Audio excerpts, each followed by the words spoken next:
Hello, I'm Steve Spengler, President and Chief Commercial Officer at Intelsat. Our strategic engagement with our customers has certainly evolved over time. It's changed from a conversation about what's happening next year in their business to what's happening in the next 10 to 15 years. Central to that conversation is high-throughput satellite technology and Intelsat's plans to support our customers' future requirements. In this video, we'll explain the 5 key attributes that should be considered when choosing any high-throughput satellite platform. Just as important are the customer applications, so we'll also share with you how those 5 attributes apply to various customer business models. In the end, we'll briefly highlight our own high-throughput solution, Intelsat Epic, and how customers looking for a high-performance, high-throughput platform could benefit in the future. Thanks for watching.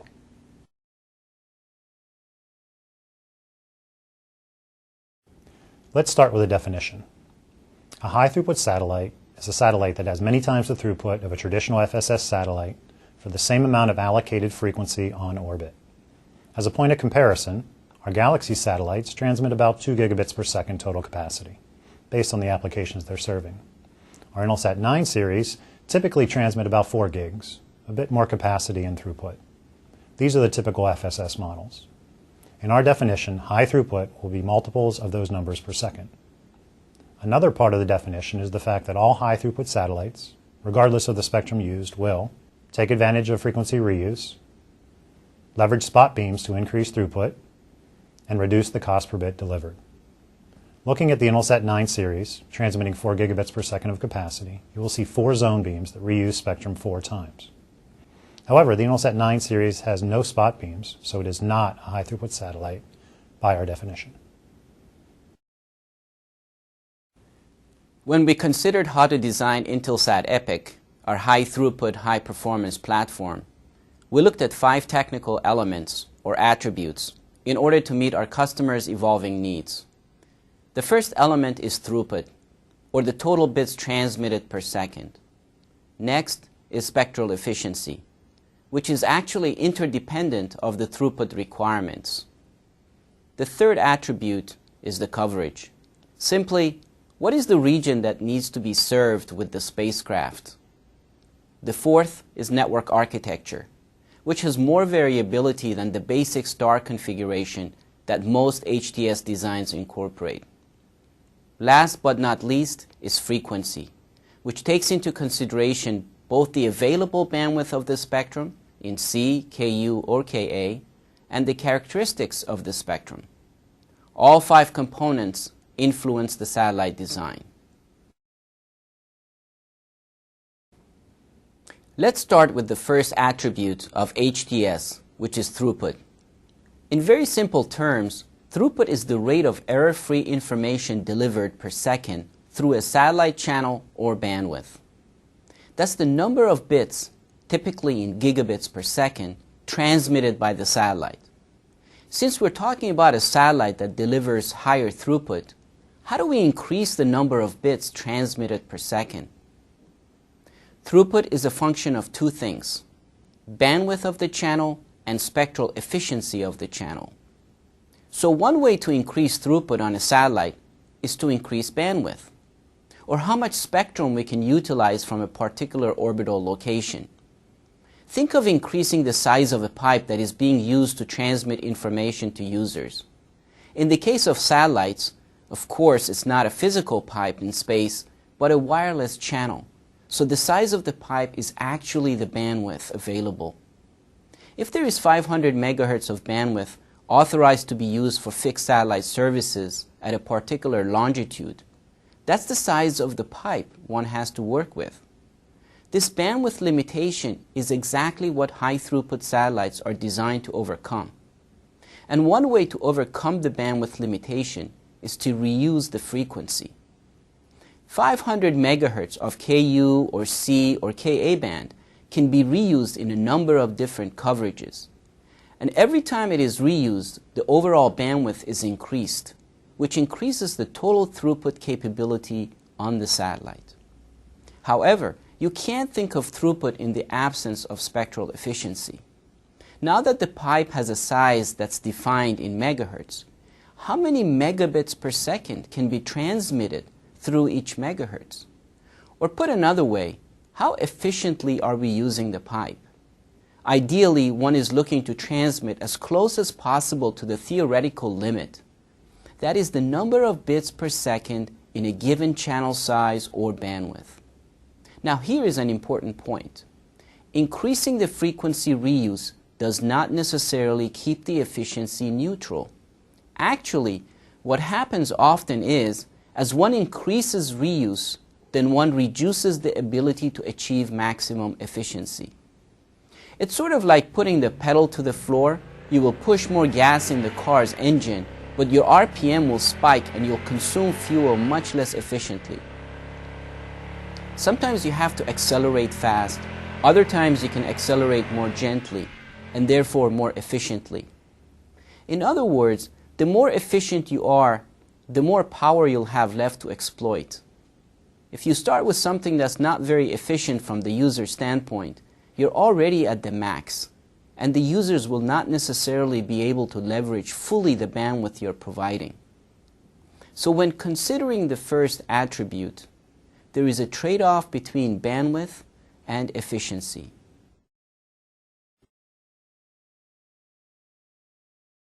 Throughput is a critical consideration for satellite customers in the telecom and media industries. Here's why. We all know that consumers are looking for connectivity or bandwidth for their broadband services everywhere and on every device. In certain parts of the world, such as Africa, the only way for consumers to get broadband service is via smartphones. Then there are corporations that need higher bandwidth to serve global applications on a consistent basis. And we know that government and military applications are consuming more and more bandwidth, especially with high-definition video transmissions. So we have to find ways to turn up the throughput on our satellites, on our services, to deliver solutions to these customers. And high-throughput satellite is the way it's going to happen. High-throughput satellites will allow operators and service providers to expand into markets where they couldn't before. HTS will allow operators to expand into different verticals and application segments, purely because the throughput equation will improve the economics.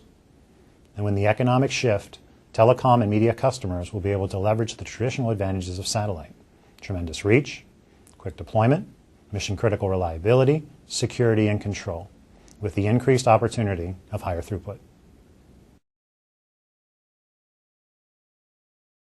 The second technical attribute of high-throughput satellites is spectral efficiency. We talk about efficiency as a driver of throughput, but it's also an attribute of high-throughput technology, specifically related to the frequency reuse and spot beams. Spot beams inherently improve efficiency in every frequency band. In fact, reducing the beam size causes two things to happen. First, the power in the spacecraft becomes concentrated in a smaller area. More power available translates to higher efficiency. Typically, however, this additional power is used to increase the transponder size on a high-throughput satellite. Second, the noise temperature is reduced when the beam size is reduced, allowing for a more efficient transmission from a remote. The second efficiency is typically significant. However, if spot beams with the same frequency are too close to each other, they start to interfere with one another and decrease the overall spectral efficiency. There will be more or less interference depending on the proximity of the beams and the number of beams with the same frequency. So there is a trade-off between frequency reuse and spectral efficiency. All multi-spot high-throughput satellite designers break down the available spectrum into segments. These segments are typically referred to as colors. A 4-color reuse scheme, as shown here in red circles, reuses the same frequency segment wherever you see the color red. In this case, each of the 4 colors is a 250 MHz slice of the total 500 MHz spectrum, which would provide an aggregate of 1000 MHz using both polarizations. In an 8-color reuse scheme, the spots are much further apart. So on the right, you have something that's better in terms of interference between spots. Less interference generally translates to higher efficiency. The trade-off is that you have less aggregate throughput on your spacecraft when an 8-color scheme is used because you're reusing the same frequency fewer times. The choice of color scheme is dependent on the applications that will be served by the satellite. In a consumer-grade service where contented bits are being provided and the satellite resources are being managed by a single vendor, a lower color scheme to allow maximum frequency reuse is an appropriate choice. However, for cases where multiple service providers deliver solutions using different uplink facilities and terminal sizes, a higher color scheme may be more appropriate. In this case, the operator will have fewer users of the satellite overall and likely better throughput, signal availability, and predictability, which is important when a guaranteed or committed rate of transmission matters to the customer. Let's look at this another way. Here we have a chart where on the horizontal axis we're showing the total aggregate throughput of a satellite in gigabits per second, and on the vertical axis we're showing the total spectral efficiency in bits per second per hertz.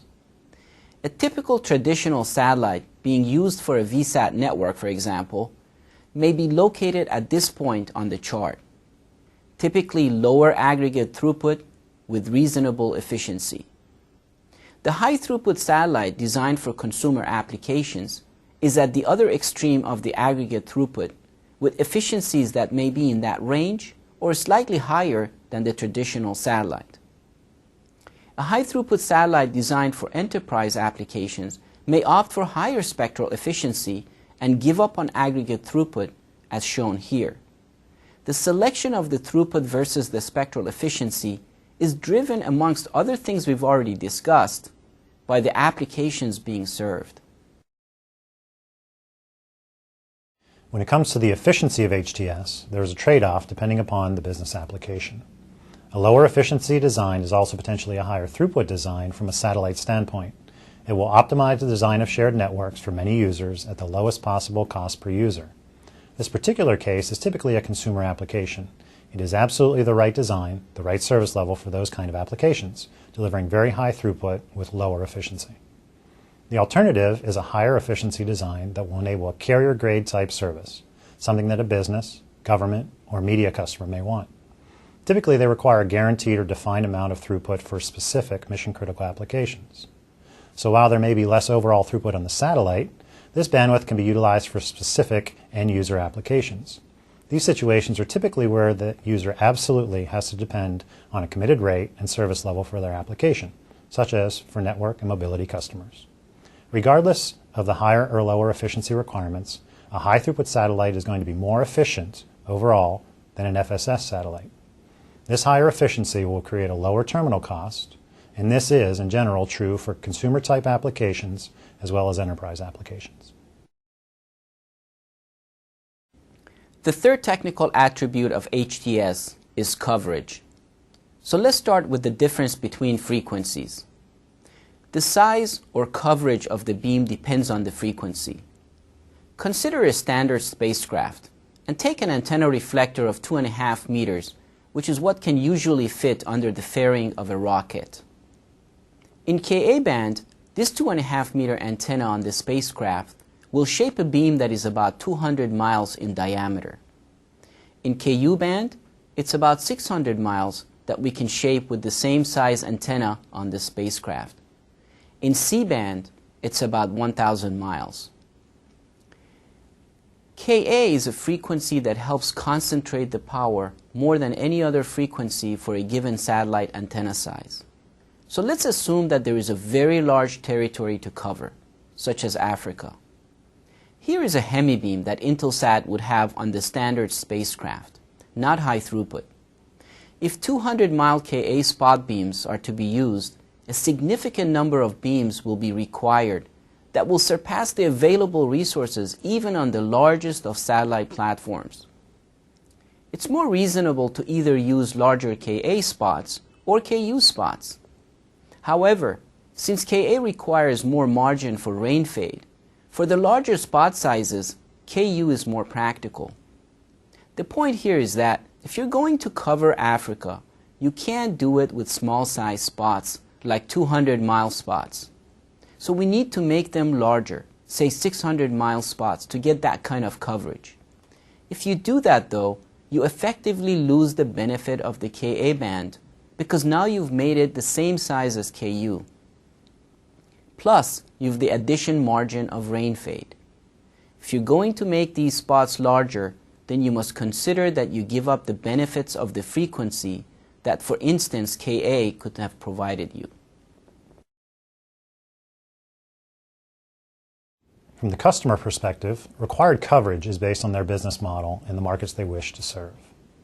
Our job is to match these elements with the proper coverage that meets their needs. For instance, if a customer is operating in a particular geographic market with many users and they want to focus on a particular application, they don't need broad coverage. So we have the ability to build the capacity and coverage specific to that customer set and a particular geographic market. On the other hand, we also serve a broad group of corporate networking clients, enterprise clients that are operating globally. This includes global media companies, service providers that connect embassies across the world, and government customers with mission-critical military applications. This type of customer will want to deliver consistent service across all of their service areas to all of their sites. They will like to be able to deliver something that is consistent in all regions. They may want to use a consistent platform across these areas if they standardize in a particular ground technology. They may want to consolidate capacity. So a lot of operators may look at an opportunity for high-throughput satellites to consolidate their services from among a dozen or 20 different operators down to just a few. Another important aspect of coverage for the customer is flexibility. Flexibility to port capacity to different parts of the globe when and where it's needed. This is definitely something that we're seeing from our media and network customers, and also from our government customers. Another application where coverage really matters is in mobility. And what you're viewing here is a map of the world where you can see the traffic patterns of the 3 alliance airlines across the globe. You can see where the high-density routes are, and that global coverage is important. Companies that are serving this segment are very interested in finding ways to provide consistent, high-throughput services across the major routes, while also serving the less trafficked routes. The same goes for maritime service providers. Their routes look very similar to this. Global coverage is critical for them as well. The fourth attribute of a high-throughput satellite is the network architecture.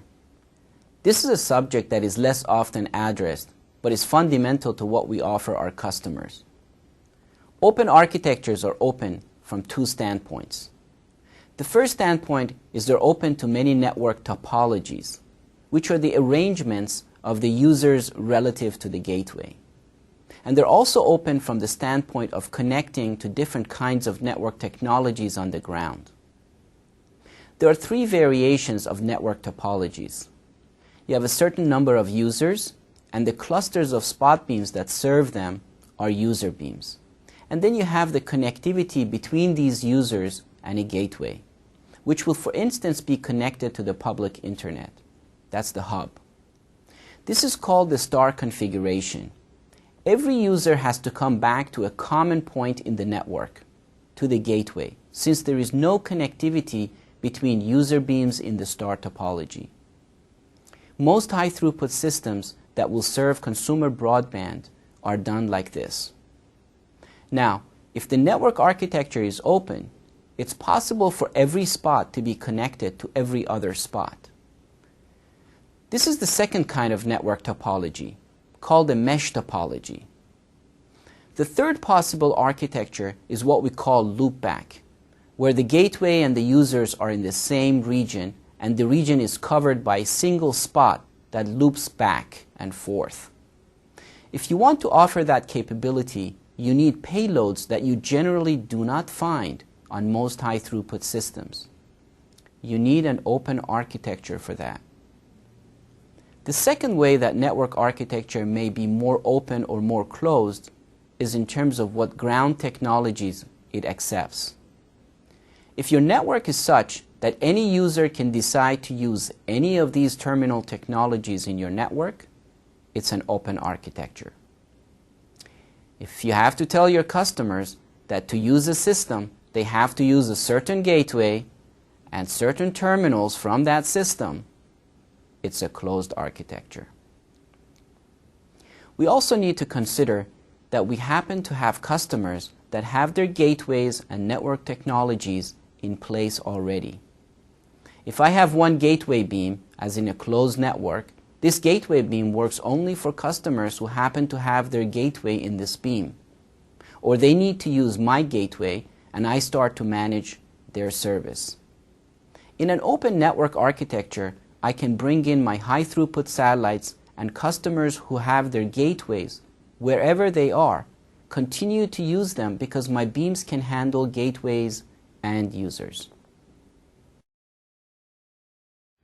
There are many considerations from the customer perspective in terms of the architecture of a high-throughput system. There is no right or wrong answer. It really depends on the customer's business. The topology may be closed, as in a typical star configuration with defined gateway locations and user beams. Or it may be open, with flexible user beams that enable star, mesh, and loopback configurations. The same concepts apply with ground technology. A closed architecture is actually a way to use the system more efficiently. If you want to push to the maximum number of users, that's going to be the best way to do it.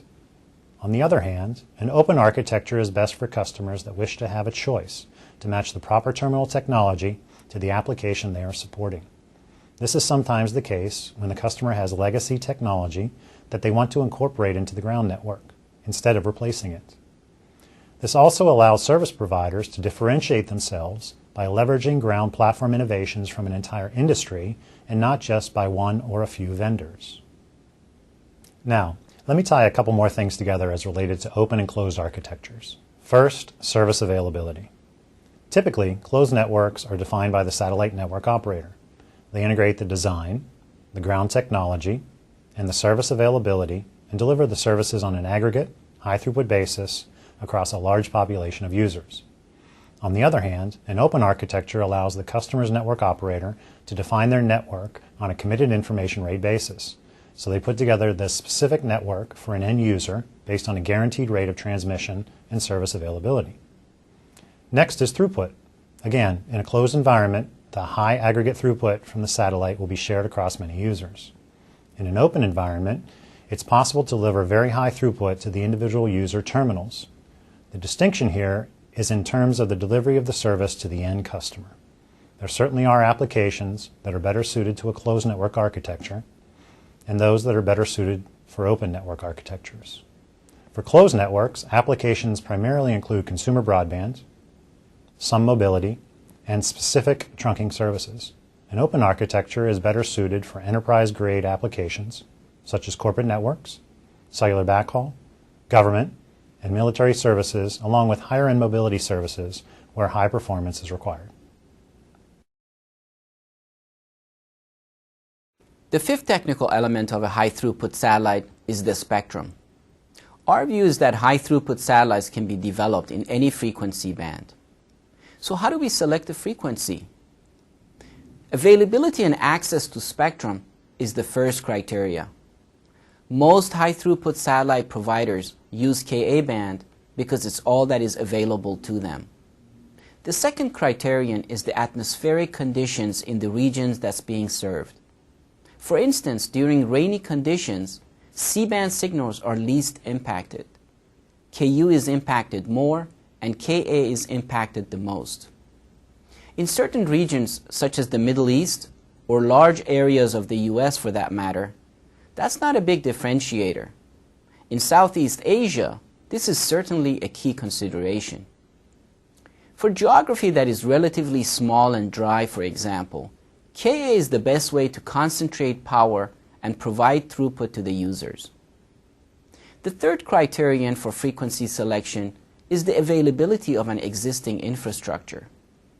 If you already have an infrastructure in place with, say, 1,000 terminals out there, you're not going to want to replace them.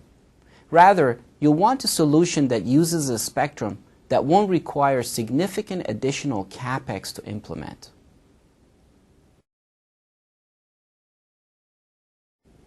There are many business considerations for selection of spectrum. Ka-band is tremendous for consumer broadband where the goal is to maximize throughput, but there are other frequencies that are better suited to end-user applications. Frequency selection ties to the desired region of coverage, to cover the world or to cover a particular area. Frequency selection is also tied to the target performance and underlying costs needed to grow businesses. One key criterion that customers are telling us matters is the availability of backup capacity.